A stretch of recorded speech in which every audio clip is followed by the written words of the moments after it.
ინახავდა წინასწარმეტყველები, მამამთავრები და ინახავდა მართალი ხალხი, რომელიც ელოდა ქრისტეს მოსვლას, რომ დაიბადებოდა, ჯეროდა, სწამდათ, რომ ქრისტე დაიბადებოდა და განხორციელდებოდა. აი ეს ხო იყო ერთ-ერთი თაყვანისმცემლები და ესენი აი ეს ამათ ჰქონდათ მადმოსილება შენარჩუნებული იმ ძველი აღთქმის ეკლესიაში. მაგრამ საკურველი ცი რა არის, აი მოგვები, რომლებიც ვარსკვლავად ემსხოლები იყო და თაყვანისმცემლები,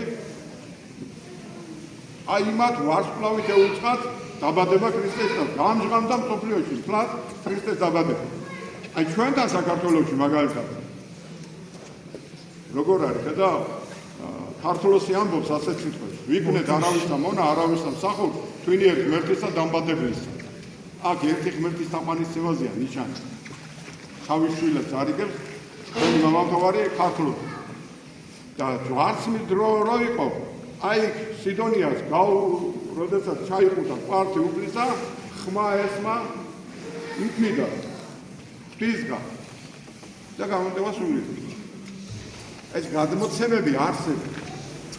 ეს გადმოცემებიც არსებობს და მართალი სულები კიდე ინახავდნენ სულისმედის მადლს.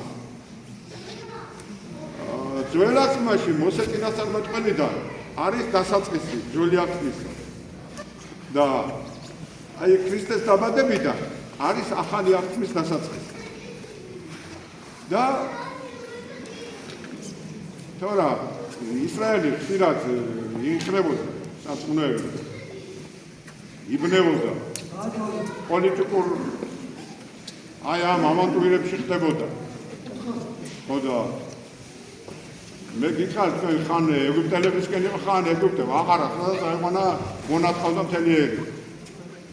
ჩვენც კი ნაღამ ხრუშჩოვის დროს თუმე კი ნაღამ დაგვაწყვეს ასე ჩვენი წითელი დროში და კი ნაღამ გავგვეყენეს სიბირის და ჯავანაძეს უთხრა დაეკავა დროშა ჩაუდგები ერთად აღუდგე